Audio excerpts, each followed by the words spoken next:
And that's why from the moment the president took office, he has acted swiftly and decisively to make clear to the whole world and to Israel that even as circumstances have changed, one thing has not: our deep commitment to the security of the state of Israel.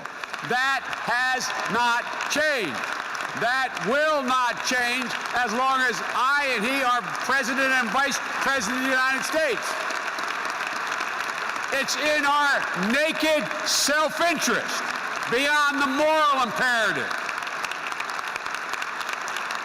And to all of you, I thank you for continuing to remind the nation and the world of that commitment. And while we may not always agree on tactics, and I've been around a long time, I've been there for a lot of prime ministers, we've always disagreed on tactics.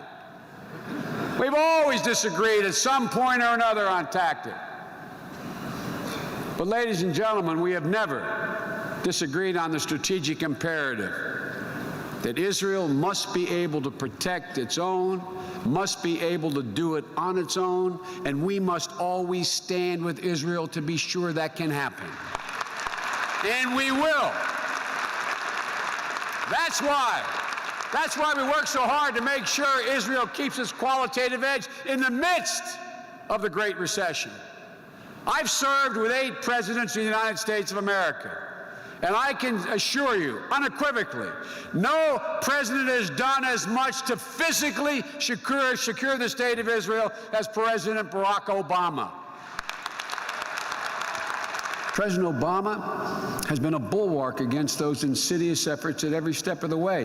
Wherever he goes in the world, he makes clear that although we want better relations with Muslim-majority countries, Israel's legitimacy and our support for it is not a matter of debate. There is no light. It is not a matter of debate. It's simple. And he means it. It is not a matter of debate. Don't raise it with us. Do not raise it with us. It is not negotiable. Not only would present an existential threat to Israel, it would present a threat to our allies and our partners and to the United States. And it would trigger an arms race, a nuclear arms race in the region, and make the world a whole lot less stable. So we have a shared strategic commitment. Let me make clear what that commitment is. It is to prevent Iran from acquiring a nuclear weapon, period. Period. End of discussion, period. Prevent, not contain, prevent.